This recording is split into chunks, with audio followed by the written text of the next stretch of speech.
आणि आता घेऊयात वेगवान आढावा दिवसभरातील महत्त्वाच्या बातम्यांचा स्पीड न्यूजच्या माध्यमातून। दिल्लीमध्ये अमित शहांसोबत शिंदे फडणवीसांची महत्त्वाची बैठक पार पडली। या बैठकीत सहकार क्षेत्रासंदर्भात चर्चा झाल्याची माहिती शिंदेंनी दिली आहे।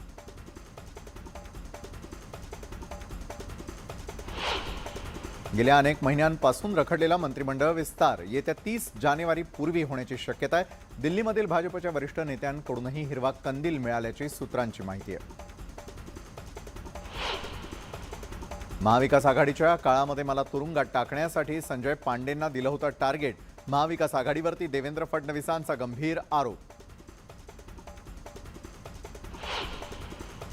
माझ्या गृहमंत्री पदाच्या काळामध्ये असा प्रकार घडलेला नाही। महाविकास आघाडी सरकारमध्ये अशी कोणतीही योजना नव्हती। वळसे पाटलांचं स्पष्टीकरण। नाना पटोलेंनी फडणवीसांचे सर्व आरोप खोडून काढलेले आहेत। जनतेचं लक्ष दुसरीकडे वळवण्याचे फडणवीसांचे प्रयत्न सुरू असल्याचा पटोलेंनी टोला हाणलाय। महाराष्ट्रामध्ये महाविकास आघाडी पक्षासोबत कितीही पक्ष एकत्र आले तरी भाजपचं काहीही करू शकत नाहीत असं चंद्रशेखर बावनकुळे म्हणाले। शरद पवारांच्या भीतीपोटी भाजप राष्ट्रवादीच्या मागे लागली असं जयंत पाटील म्हणाले होते। यावर चंद्रशेखर बावनकुळेंनी प्रत्युत्तर दिलंय। ठाण्यामध्ये राष्ट्रवादी काँग्रेसचे तब्बल 22 नगरसेवक पक्षाचे साथ सोडणार आहेत। वेगळा गट स्थापन करणार नाही तर बाळासाहेबांच्या सेनेत जाणार असल्याचं नगरसेवकांनी म्हटलंय। आदित्य ठाकरेंनी मुख्यमंत्र्यांच्या दौऱ्यावरून पुन्हा एकदा टीका केली आहे। फक्त सही करून आल्यावरती कामं होत नसल्याचं आदित्य ठाकरे म्हणाले। आदित्य ठाकरेंनी भाजपचे मुंबई प्रदेशाध्यक्ष आशिष शेलारांवरही जोरदार निशाणा साधला। आशिष शेलारांसाठी ठाकरे कुटुंब हे नवीन नेहरू झालेले आहेत। मी 6वी पासून इंग्रजी शिकलो तर शरद पवार 7वी पासून इंग्रजी शिकले। गरजेचं नाही की इंग्रजी भाषा यायलाच हवी असं राज्यपाल भगतसिंग कोश्यारींनी म्हटलंय।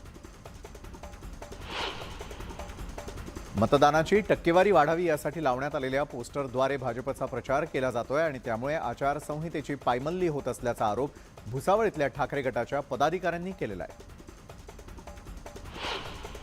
एसीबीनं 395 प्रकरणांची चौकशी करण्यासाठी महापालिका आयुक्तांकडे परवानगी मागितल्याची माहिती अधिकारातून उघड झालेली आहे। परंतु महापालिका आयुक्तांनी चौकशीसाठी परवानगी न दिल्यानं भ्रष्टाचारांची प्रकरणं रखडलेली आहेत।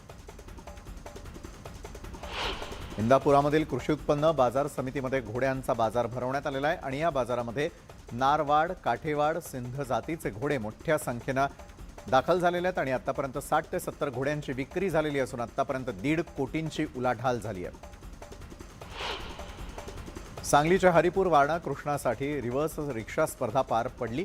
कमीत कमी वेळामध्ये अंतर पार करण्याच्या या शर्यतीमध्ये रिक्षाचालकांचा थरारक कौशल्यही पाहायला मिळालं। बुलडाण्यामधील मासरूळमध्ये बैलगाडा शर्यतीचं आयोजन करण्यात आलेलं होतं आणि या बैलगाडा शर्यतीमध्ये अनेक बैलगाडा मालकांनी सहभाग घेतला होता। ही शर्यत पाहण्यासाठी नागरिकांनी गर्दी देखील केली होती। बेंगळुरूमध्ये एका विक्षिप्त माणसानं फ्लायओव्हरवरून पैसे फेकल्याचं समोर आलेलं आहे आणि दरम्यान यानंतर 10 रुपयांच्या नोटांसाठी फ्लायओव्हर खाली तुफान गर्दी झालेली होती। मुंबई विमानतळावरती DRIनं मोठी कारवाई केलेली आहे। विमानतळावरून टोळीकडून 38 किलो सोनं जप्त केलेलं असून याची किंमत अंदाजे 21 कोटी रुपये इतकी आहे। मालेगाव चाळीसगाव मार्गावरती भरधाव वेगानं जाणाऱ्या कार आणि बाईकचा अपघात झालेला आहे आणि या अपघाताची घटना सीसीटीव्ही कॅमेऱ्यामध्ये कैद झाली आहे। पुणे सोलापूर महामार्गावरती लोणी स्टेशन जवळ दुचाकीचा अपघात झाला। यात एक जण गंभीर जखमी झालाय। कोपरगावाच्या भोजडे गावामधील किरण ठाकरेंच्या घरामध्ये उल्का सदृश्य वस्तू कोसळली आहे। ही उल्का सदृश्य वस्तू घराचा पत्रा फोडत घरात येऊन पडल्यानं घबराट निर्माण झाली। खासदार धनंजय महाडिक यांच्या वाढदिवसानिमित्त पंढरपुरामध्ये भीमा केसरी कुस्ती स्पर्धेचं आयोजन करण्यात आलं आणि यावेळी राज्याच्या जनतेच्या मनातील मीच महाराष्ट्र केसरी असल्याचा दावा सिकंदर शेख यानं केला। पश्चिम विदर्भामध्ये म्हणजेच अकोला, बुलढाणा, वाशिममध्ये बुधवारी पावसाची शक्यता नागपूर वेधशाळेनं व्यक्त केलेली आहे। कमी दाबाचा पट्टा निर्माण होत असल्यानं पावसाची शक्यता आहे। पुण्यामधील राहुल चित्रपटगृहाबाहेर पठाण चित्रपटाचा बॅनर काढून जय श्रीरामच्या घोषणा दिल्यानं बजरंग दलाच्या कार्यकर्त्यांवरती गुन्हा दाखल करण्यात आलाय. नांदेडमधील 150 कोटी रुपयांच्या कामाला राज्य सरकारनं दिलेली स्थगिती औरंगाबाद खंडपीठानं उठवली आहे. शिंदे फडणवीस सरकार येताच या कामांना स्थगिती देण्यात आलेली होती. राज्य परिवहन महामंडळाच्या परभणी आगाराच्या उत्पन्नामध्ये मोठी घट झाली आहे. रोजच्या उत्पन्नामध्ये 2.5 लाख रुपयांचं उत्पन्न कमी झालेलं आहे. नांदेडच्या नायगावमध्ये उन्हाळी ज्वारीच्या पिकांवरती काजळी रोगाचा प्रादुर्भाव झाला आणि त्यामुळे ज्वारी काळी पडली आहे. येवल्यामध्ये हवामान बदलामुळे कांद्याच्या पिकावरती करपा मावा रोगाचा प्रादुर्भाव झालेला आहे. कांद्याच्या उत्पन्नामध्ये घट झाल्यानं शेतकऱ्यांना शेतामध्ये मेंढ्या सोडून दिल्या. वाशिममध्ये यंदा चांगला पाऊस पडल्यानं 28,462 हेक्टरवरती गव्हाची पेरणी झाली आहे. दरवर्षीपेक्षा यंदा गव्हाचं क्षेत्र 30% वाढलंय. मुंबई महानगरपालिकेमधील 15,000 कंत्राटी कामगारांचं मुंबईमधील आझाद मैदानामध्ये आंदोलन सुरू आहे. रिक्त पदांवरती कंत्राटी कामगारांना सामावून घ्यावं अशी मागणी देखील केलेली आहे. अखिल भारतीय विद्यार्थी परिषद विदर्भ प्रांताचे 51वे विदर्भ प्रांत अधिवेशन अकोला येथे थाटात पार पडलं. सर्व जिल्ह्यांमधून 1,000 कार्यकर्ते सहभागी झालेले होते. बुलडाण्यामधील खामगावात डॉक्टर गौरव लड्ढांच्या खासगी रुग्णालयामध्ये उपचारास आलेल्या दाम्पत्यासोबत गैरवर्तन करत लुटमार केल्याचा आरोप करण्यात आला. पीडित दाम्पत्य 2 वर्षांच्या चिमुकली सोबत गेल्या महिनाभरापासून जिल्हाधिकारी कार्यालयासमोर आमरण उपोषण करत आहे. त्यांनी न्यायाची मागणी केली आहे. कोयना अभयारण्य प्रकल्पग्रस्तांनी सांगलीमध्ये वन विभागाच्या कार्यालयासमोर विविध मागण्यांसाठी बेमुदत उपोषण सुरू केलंय. प्रकल्पग्रस्तांना सरकारकडून दिलेली आश्वासन पूर्ण न झाल्यानं हे आंदोलन सुरू आहे. चिपळूणमधील सोनगावमधील ग्रामस्थ MIDC कार्यालयाबाहेर उपोषणाला बसलेल्या अनधिकृत गोशाळेवरती कारवाई व्हावी म्हणून उपोषण सुरू आहे. बुधवारी प्रदर्शित होणाऱ्या पठाण चित्रपटाविरोधात सांगलीमध्ये बजरंग दल आक्रमक झालंय. पठाण चित्रपट रिलीज झाल्यास आंदोलन करण्याचा इशारा बजरंग दलानं चित्रपटगृह चालकांना दिलाय. कोरोना काळामधील थकीत प्रोत्साहन भत्ता रक्कम देण्यात यावी या मुख्य मागणीसह आशा स्वयंसेविकांनी नांदगाव पंचायत समितीसमोर मुक्कामी आंदोलन सुरू केलंय. बुलडाण्यामधील जवळामध्ये ग्रामस्थ देविदास मोरेंनी चक्क विहिरीमध्ये बसून आमरण उपोषण सुरू केलंय. गावठाणला लागून असलेली घरं नियमाकुल करण्याच्या मागणीसाठी हे आंदोलन करण्यात आलं. राज्यभरामध्ये अनेक बोगस कंपन्यांकडून सर्रासपणे बोगस खत विक्री सुरू आहे आणि याच्या निषेधार्थ जनशक्ती संघटनेकडून प्रजासत्ताक दिनी पुण्यातील कृषी आयुक्त कार्यालय पेटवण्याचा इशारा देण्यात आला. चीनमधील घातक कीटकनाशकांचा भारतामध्ये वापर होत असल्याची माहिती उघड झालेली आहे. मुंबई बंदरावरून ही घातक कीटकनाशकं जप्त करण्यात आल्याची माहिती DRIनं दिली आहे. बाजारामध्ये बनावट नोटा चलनामध्ये आणणाऱ्या दोघांना मुंबईच्या मालवणी पोलिसांनी अटक केली. दोघांकडून 19 लाखांच्या बनावट नोटा देखील जप्त करण्यात आलेल्या आहेत. डोंबिवलीमध्ये 19 वर्षीय दुचाकी चोरट्यानं तब्बल 13 दुचाकी चोरलेल्या आहेत. CCTVच्या मदतीनं चोरट्याला अटकही करण्यात आलेली आहे. भिवंडी न्यायालयामध्ये 2,000ची लाच मागितल्याप्रकरणी ठाणे लाचलुचपत विभागानं लिपिकाला अटक केलेली आहे. दाखल प्रकरणाचे नंबरिंग करण्यासाठी लिपिकानं ही लाच मागितलेली होती. दौंड तालुक्यामधून वाहणाऱ्या भीमा नदीच्या पात्रामध्ये 6 दिवसात 7 मृतदेह आढळून आले. यात 3 लहान मुलांचाही समावेश आहे. मृतांच्या कुटुंबियांकडून घातपाताचा संशय व्यक्त केला जातोय आणि या प्रकरणी पोलीस अधिकचा तपास करतायत. दिल्लीमध्ये होणाऱ्या प्रजासत्ताक दिनाच्या परेडमध्ये पहिल्यांदाच नाग अँटी टँक गायडेड मिसाईल दिसणार आहे आणि यावेळी परेडमधील सर्व शस्त्रास्त्र ही मेड इन इंडिया असणार आहेत. दहशतवादी संघटना जैश ए मोहम्मदनं राम मंदिरावरती हल्ल्याचा कट आखल्याची माहिती समोर आली आहे. प्रजासत्ताक दिनाच्या पार्श्वभूमीवरती देशामध्ये 26/11 सारख्या हल्ल्याचा अलर्टही देण्यात आलेला आहे. राजधानी दिल्लीमध्ये भूकंपाचे धक्के बसलेले आहेत. 5.6 रिश्टर स्केलच्या भूकंपाची नोंद करण्यात आली. आंतरराष्ट्रीय बाजारामध्ये कच्च्या तेलाच्या किमतीमध्ये वाढ झालेली आहे. मुंबई, कोलकाता आणि चेन्नई या देशातील प्रमुख शहरांमध्ये पेट्रोल आणि डिझेलचे दर स्थिर आहेत. झारखंडच्या गुमला जिल्ह्यामध्ये हत्तींच्या कळपानं धुडगूस घातलेला आणि त्यामुळे 3 गावातील लोकांमध्ये मोठी दहशत आहे.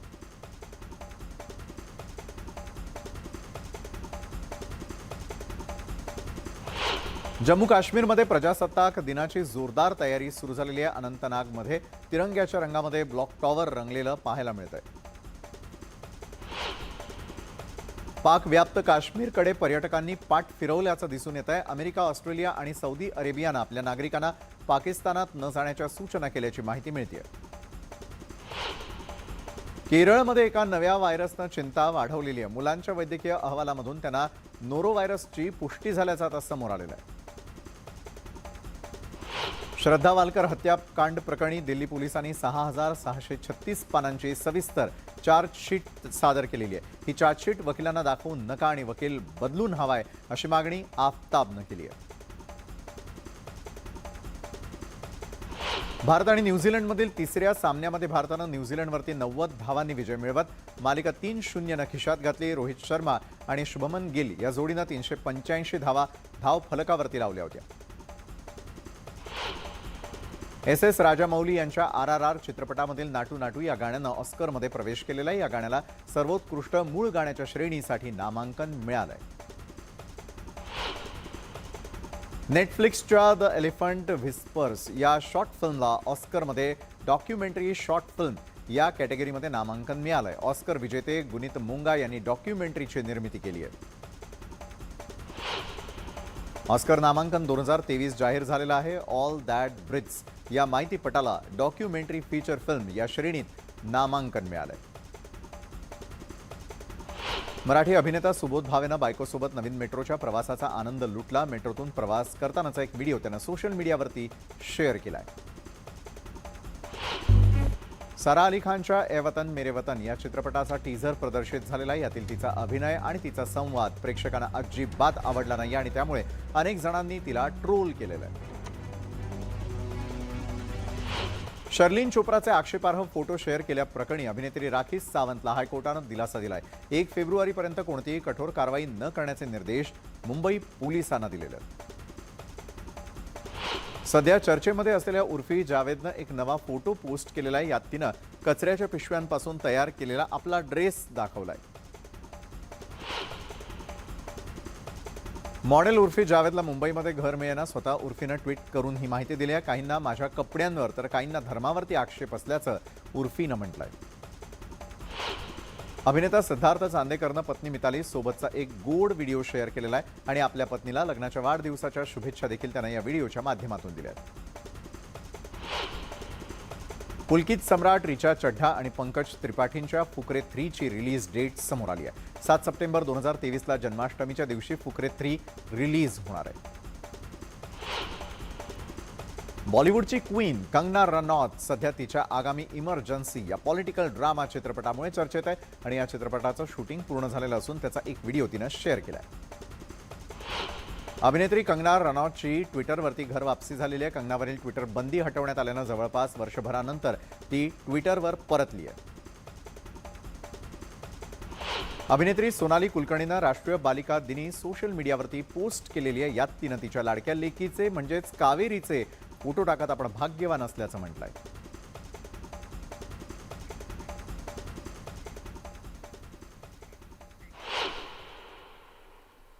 आणि या क्षणाची एक मोठी आणि महत्त्वाची बातमी आपण पाहणार आहोत ते म्हणजे न्यूज 18 लोकमतचे माझे सहकारी विलास बडे यांनी एका वृद्ध महिलेचा जीव वाचवलेला आहे. नवी मुंबईच्या खारघर स्टेशनवरती शुक्रवारी सकाळी 11 वाजताच्या सुमाराला ही संपूर्ण घटना घडली. या घटनेचं थरारक सीसीटीव्ही फुटेज आता समोर आलेलं आहे. लोकल पकडण्याच्या घाईमध्ये 65 ते 70 वर्षांच्या आजी लोकल आणि प्लॅटफॉर्मच्या फटीत अडकलेल्या होत्या आणि त्यांचा एक पाय लोकलमध्ये होता. विलास यांनी त्यांना बाहेर ओढलं आणि त्यांचा जीव बचावला.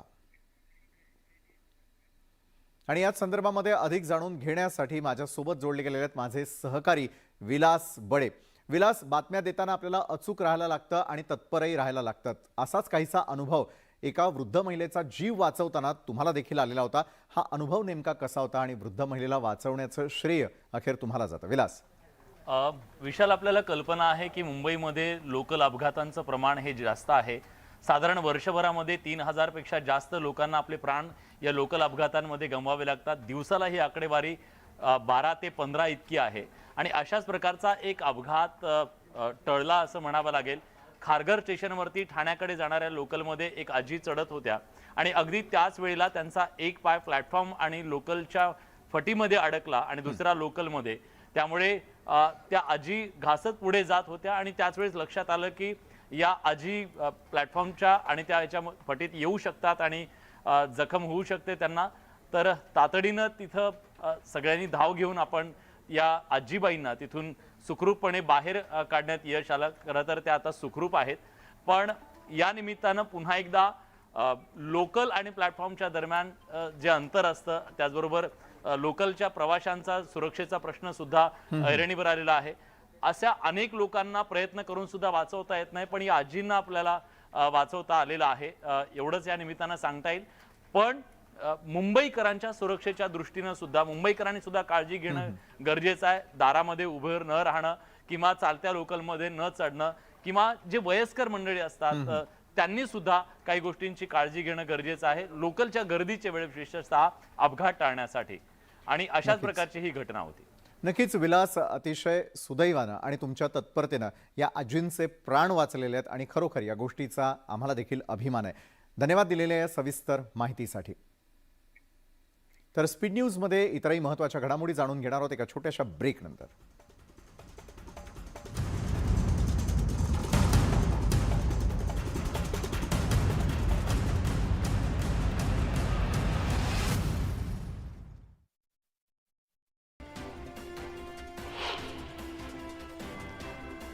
राम रहीमचा तलवारीनं केक कापल्याचा व्हिडिओ सध्या व्हायरल होतो. 21 जानेवारी रोजी राम रहीमचा रोहतक तुरुंगातून पॅरोलवर त्याची सुटका झाली होती. दरम्यान आता राम रहीमचा तलवारीनं केक कापल्याचा व्हिडिओ सध्या चर्चेत आलाय आणि तो चांगलाच व्हायरल होतोय. अगदी बोटा एवढ्या फांदीवर त्यानं सांभाळलेला तोल पाहून लोक त्या पांडाचं मोठं कौतुक करतायत.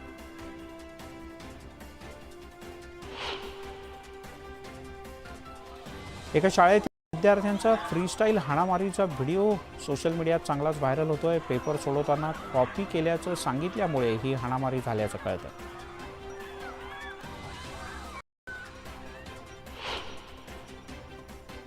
अंगावर थुंकल्यामुळे एका तरुणीनं दुसऱ्या तरुणीला चांगलाच चोप दिला. दरम्यान या तरुणींच्या हाणामारीचा व्हिडिओ सोशल मीडियात सध्या मोठा व्हायरल होतोय.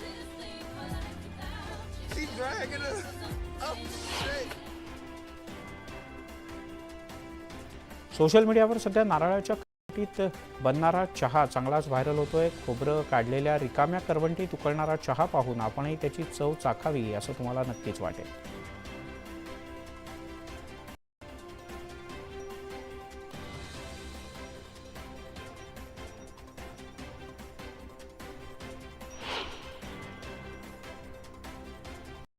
अँग्री बर्ड प्रमाणे एका अँग्री डॉगचा व्हिडिओ सध्या व्हायरल होतोय. व्हिडिओ गेम खेळणारा हा कुत्रा जेव्हा गेमच बंद करण्यात येतो तेव्हा त्याची रिॲक्शन पाहून तुम्हाला नक्की जाईल.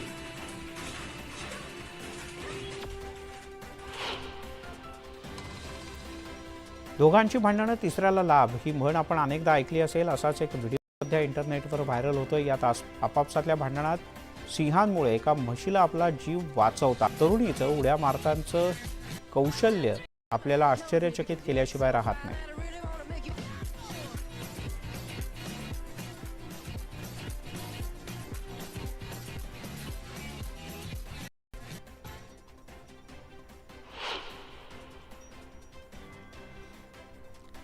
एक्स्कलेटर वापरताना काळजी घेणं किती गरजेचं आहे हे एका व्हिडिओतून समोर आलं. एक्स्कलेटरचा वापर करताना बॅगेज बेल्टमध्ये करते, मात्र पायऱ्या असल्यानं तिला सामान खालती असलेल्या महिलेच्या अंगावर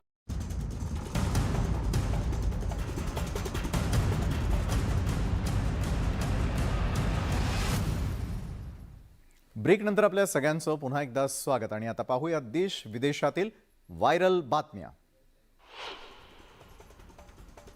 कार्यक्रमामध्ये खुर्च्या आणण्यासाठी उशीर केल्यामुळे मंत्र्यानं कार्यकर्त्याला दगड मारल्याचा व्हिडिओ व्हायरल होतोय. तमिळनाडूचे मंत्री SM नासर यांचा हा व्हिडिओ तुफान व्हायरल झालाय. इंडोनेशियामध्ये इथल्या महाकाय नदीमध्ये बुडालेल्या एका 4 वर्षीय मुलाचा मृतदेह सापडत नव्हता. अखेर एका भल्या मोठ्या मगरीनं आपल्या पाठीवरती तो मृतदेह आणून नदीकाठच्या लोकांना सोपवला. झाडाच्या अगदी शेंड्यावरती जाऊन बसलेला पांडा हा सध्या सोशल मीडियावरती व्हायरल होतोय. अगदी बोटा एवढ्या फांदीवरती त्यानं सांभाळलेला तोल पाहून लोक त्याचं कौतुक करतायत. एका शाळेतील विद्यार्थ्यांचा फ्रीस्टाईल हाणामारीचा एक व्हिडिओ सोशल मीडियावरती चांगलाच व्हायरल होतोय. पेपर सोडवताना कॉपी केल्याचं सांगितल्यामुळे ही हाणामारी झाल्याचं कळतंय. सोशल मीडियावरती सध्या नारळाच्या करवंटीमध्ये बनणारा चहा चांगलाच व्हायरल होतोय. खोबरं काढलेल्या रिकाम्या करवंटीत उकळणारा चहा पाहून आपणही त्याची चव चाखावी असं नक्कीच वाटेल. आता अँग्री बर्ड प्रमाणे एका अँग्री डॉगचा व्हिडिओ सध्या चांगलाच व्हायरल होतोय. व्हिडिओ गेम खेळणारा या कुत्र्याचा जेव्हा गेमच बंद करण्यात येतो तेव्हा त्याची रिॲक्शन पाहून नक्कीच मजाही येते. दोघांची भांडणं तिसऱ्याचा लाभ ही म्हण आपण ऐकली असेल. असाच एक व्हिडिओ सध्या इंटरनेटवरती व्हायरल होतोय. यात आपापसात भांडत बसलेल्या सिंहामुळे एका म्हशीला आपला जीव वाचवता आलाय.